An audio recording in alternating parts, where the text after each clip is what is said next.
Hello, wrestling fans. Evolution 2, second ever All Win'ems pay-per-view in WWE history. An awesome video package showing highlights of the career throughout the years, segments, title wins, like best moments and stuff of certain Win'em throughout the years. Then the show opened up with a triple threat for the Intercontinental Women's title. Becky Lynch defended against Bayley and Audrey Valkyrie. Battle rings, Bayley's getting the fans riled up. The fans are excited. She turns around, Becky just levels her with a strike combo.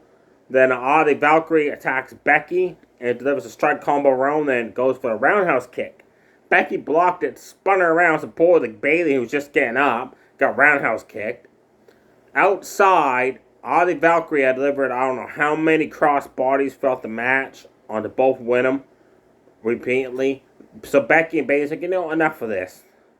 They took her outside, double team flapjacked her on the announce table with stem break. Then Becky exposed suplex Bayley hard into the barricade, drove Valkyria face first into the steel steps, big time. Then Irish whipped her into the steps. Audrey Valkyria blocked a rock bomb during the match and delivered a Northern Lights suplex into a pin. Bayley broke that up with an awesome top rope elbow drop, folks. The Rand quickly delivered another top rope elbow drop onto Valkyria. Got up, sunset flip, powerbomb Becky into the corner. Becky, this is an awesome sequence how this match ended. Becky flipped Valkyrie up in the air, rock bottom her on the way down. Bayley spins Becky around, Bayley to belly suplex. Valkyrie gets up, Nightwing to Bayley.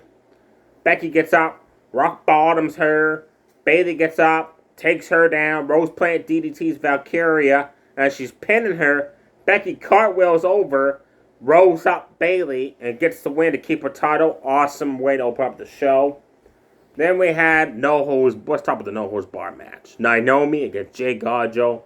Special guest referee, Bianca Belair. And Bianca, of course, all match overacted. Like every time someone got hit with a weapon, she's like, oh my god. Like she cringed in fear and stuff like that.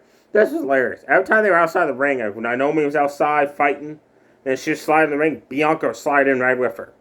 And Jade Cargill throws Naomi in the ring, gets in the ring ropes. Bianca's outside, slides right in with her. Like she always had to be center of attention. Naomi hit Jade with a steel chair, knocking her off the apron through a table on the outside. Delivered a bulldog onto a different chair. Split-legged top rope moonsault. Jade kicked out. Jade got a trash can, stuck it over Naomi, and then shoved her halfway across the ring. The trash can fell off of Naomi. Naomi kind of had put it back on herself. I didn't like seeing that. So Jade Cargill delivered a bicycle kick, sent her to the outside while she was still trapped in the trash can. Then she got outside, and Naomi hit her across the back of a kendo stick. Then drop kicked her into the announce table, which now, at the pay-per-views, has a LED screen. Well, sparks flew from that because of the impact. Jade Cargill ended up winning the match with a top rope full Nelson face slam through a table on Naomi for the 1-2-3. It was a short match. I just wish it would have went longer and more weapons were used. Tiffany Stratton defended her SmackDown Women's Championship against Trish Stratus. I call that my get my stuff ready for work break because I was not interested in that match at all. Thank God Tiffany retained her title. It was a short match, I can tell you that much. I can't tell you no highlights of it because I refuse to watch it. But thank God Tiffany Stratton won that belt, kept it. Because if Trish won that, there would have been a riot, big time. There probably would have been stuff thrown into the ring. NXT Women's Championship. JC Jade of Toxic Attraction 2.0 with Daisy Duke and Jasmine ringside took on Jordynne Grace with the newcomer from AEW to NXT, Break Mamone. She's only been there for a month, at least. Now, Jordynne Grace, I'm a huge fan of her in TNA. She's a three-time TNA Women's Champion. She dominated that women's division 3 times. And ever since she got hired from WWE to NXT, every time there's a title match, she always loses. And I hate that because she just should be NXT Women's Champion. By now, she should be champion, is what I'm trying to say. Great match those two put on. Great match of speed versus power. Jordynne Grace, whiplash, spine buster, target bomb, power bomb JCJ to the corner. JCJ fought back or run a neck breaker, swing a neck breaker off the ropes, run a knee smashes.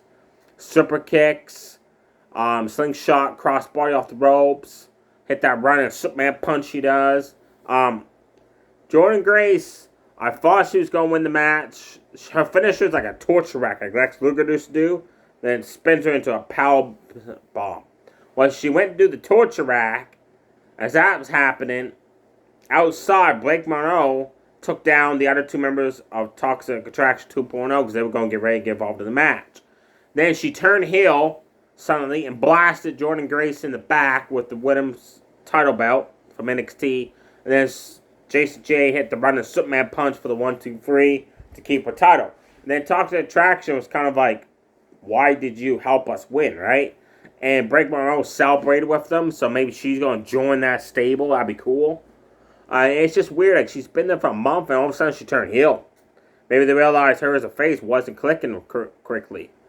Fatal 4-way for the women's tag team titles to crown new champions. Raw had two teams. Judgment Day's Raquel Rodriguez, Roxanne Perez, and the Kabuki Warriors, Kairi Sane and Asuka. Thank you, Kairi Sane, for not wearing the pirate outfit tonight. Thank you. Put that thing in your wardrobe closet or burn it in a trash can. Do something with that pirate outfit. Because your career goes downhill when you lose that. Wear it, I mean. Then SmackDown outshot Flair Alexa Bliss, who won a qualifying match. NXT brought out Sol Ruca, the North American Women's Champion, Zyra. And it was so predictable. We all knew Judgment Day was going to win the titles, which they did. It was still a great match. I just wish the outcome wasn't so predictable that maybe it's Sol Ruca and Zyra, because they've been dominating on NXT all past last year to now.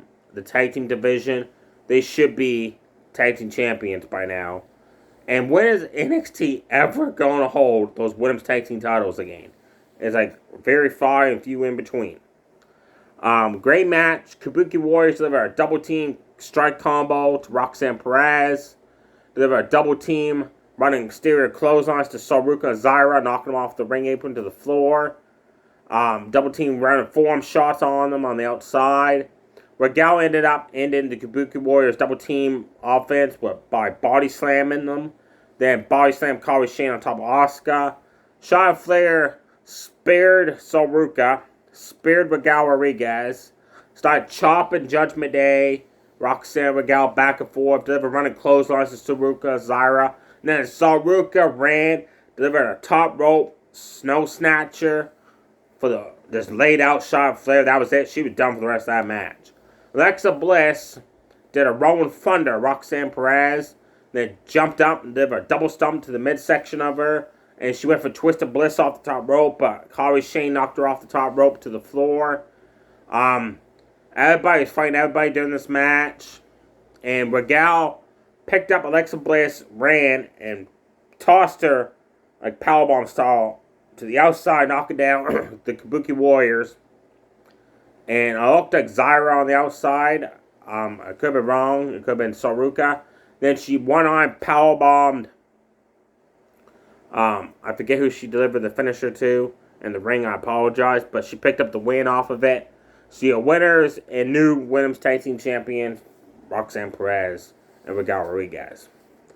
Then, Battle Royal time, where the winner gets to choose any women's title they want in August at Clash of Paris pay-per-view.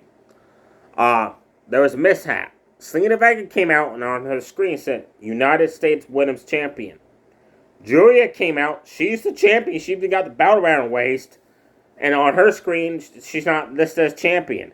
Is that a miscue? Is that a hint that Selena Vega's going to win that title back already? I hope not, because I'm a big fan of Julia. I like to see her have that title for quite a bit.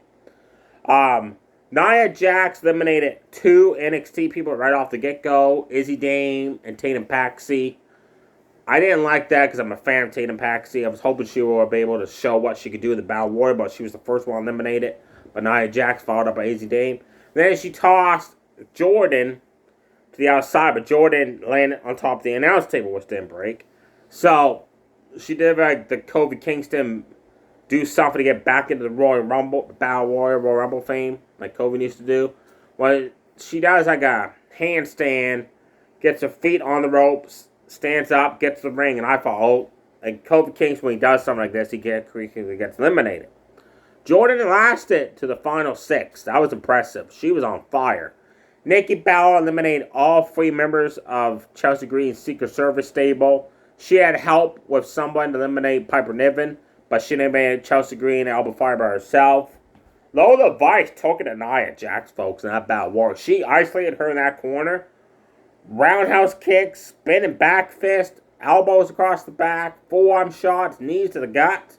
Nia Jax had to get out of the ring just to regroup for the punishment Lola Vice was giving her. Last Legend showcased her strength. Selena Vega has sent Julia into the ring post, which knocked her off the apron to the floor, which eliminated her. Then Last Legend grabbed hold of Selena Vega and picked her up and actually walked around, like, holding her up in the air. I'm like, please don't slam her down like every other somebody does, the Battle Royal. No, she actually did something smart. She tossed her out of the ring on top of Free Winner, who was eliminated. D-Fab, Medium didn't really get a chance to do much. Like, they started hitting some super kicks and some moves off the ropes, and then quickly, bam, they were eliminated quickly. Also during the Battle Royal, Ivy Nile was in the corner, taking it to Stephanie Varga, who then just delivered like a dozen hit bunts in that corner. Then eliminated her quickly. Then she found face slam Last Legend's face off the mat, I don't know how many times. And I lost count, but man, Last Legend might need some plastic surgery done on her face, because that was a lot of face slams repeatedly off that mat. The final 4 winner was Nikki Bella, Last Legend, Stephanie Varga, and Keone Jordan from NXT. But no, there was a 5th one. Nia Jax, who had rolled out of the ring for the punishment Lola Vice was doing, stayed outside the ring that entire time. I didn't like that. She got in the ring, eliminated Jordan, then Last Legend, Stephanie Varga teamed up, delivered back-to-back double-team drop kicks, knocking Nia Jax finally over the ropes to the outside. Then Stephanie Varga sent Last Legend to the outside to win the Battle Royal to earn an opportunity to face any champion she wants down the road. Now, quickly before I forget, because there was a lot of matches tonight, cover the Freeway, the No Holds Barred, the NXT, Tag Team, Tiffany, Battle Royal. No, okay, just double checking, folks. Main event time, Rhea Ripley, Io Sky for the World Women's Championship. Could Rhea Ripley break the curse? She's never defeated Io Sky in a singles, a tag, any multi-person matchup. She's never been able to pin or make Io Sky submit. Io Sky used her speed. Hurricanrana, Rhea Ripley to the outside, off the ring apron to the floor. Ran moonsault off the ropes to the outside, knocking her back down. And then ran and jumped off the barricade. Rhea Ripley caught her and just drove her into the steps. Then drove her back into the barricade. Then flapjacked her on the outside. That was awesome. Rhea Ripley delivered a running Razor's Edge twice in the ring. Then one time she quickly followed up with a sit-down powerbomb. That was a cool sequence there. Io Sky used her speed, hit a running, bounced off the ropes, Hurricanrana into a Canadian Destroyer. Rhea Ripley bounced. That was awesome. Then as Rhea Ripley was getting up, holding on her head, Io Sky ran, jumped off the ropes, spinning tornado DDT. Rhea Ripley back down. Io Sky hit the top rope, moonsault. Rhea Ripley kicked out. That was impressive. Then Rhea Ripley, I don't know what happened, but Io Sky had to help her get up on the top rope. I didn't like that. That's the only thing I didn't like with that match. And so Rhea Ripley could deliver a top rope Spanish fly. That was cool to see her do that. Then Io Sky came off the ropes, drop kicked Rhea Ripley halfway across the ring. Ran, jumped off the ropes for another drop kick. Referee got knocked down. Rhea Ripley moved out of the way. Then Rhea Ripley hit Riptide on Io Sky, had like a 10 count, but there was no referee. Then Rhea Ripley realized, oh my god, I ducked on purpose, referee's down. She's like this, like come on, bring our referee out. No other referee. So Rhea Ripley goes like this. She grabs hold of Io Sky, sends her over the barricade with a big boot amongst the fans, and they brawled for like 10 minutes amongst the fans, just brawling. Rhea Ripley's just destroying her until Io Sky jumped off a bunch of stacked stuff with like an amazing crossbody. She was way up there in the balcony with the fans when she did that. And like she has some height coming down. Then they end up fighting the Youngster fans some more back to ringside where Rhea Ripley powerbombed Io Sky on the outside. Like, man, just the way Io's back bounced off the mat there on the outside, like that was some impact with that powerbomb. Then she got her in the ring, delivered Riptide. The referee finally comes to. Io Sky kicks out. Rhea Ripley can't believe it. She still can't beat her. Suddenly, Naomi runs out. I was not expecting this at all, folks. Naomi ran out.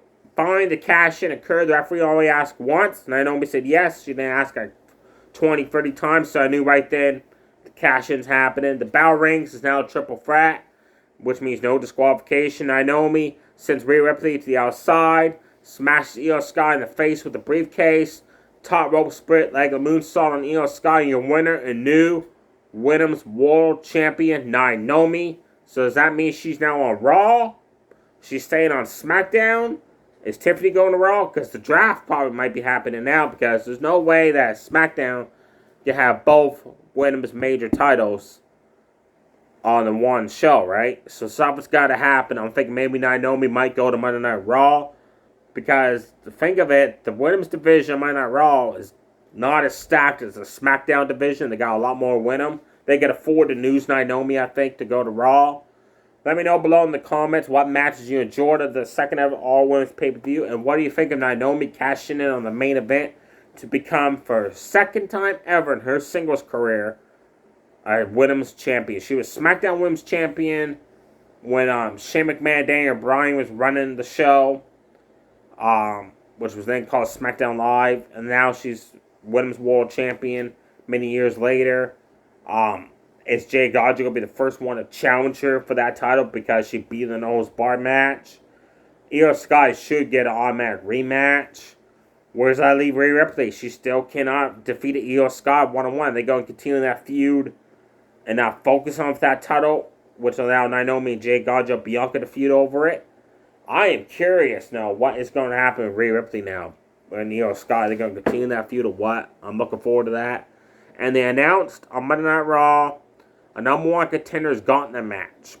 Penta, CM Punk, Braun Breaker, LA Knight, and main event Jey Uso. And whoever wins that faces Gunther at SummerSlam for the World Championship. Looks like Goldberg's not coming back. I got that wrong, that prediction. I can't see him being anybody else but CM Punk. And are we going to find out if Seth Rollins is majorly injured or not on Raw? They never said nothing tonight at all. Guys, they all talked about the winner, of course, right? Which makes sense. Stay safe, everybody. Too sweet. Bye.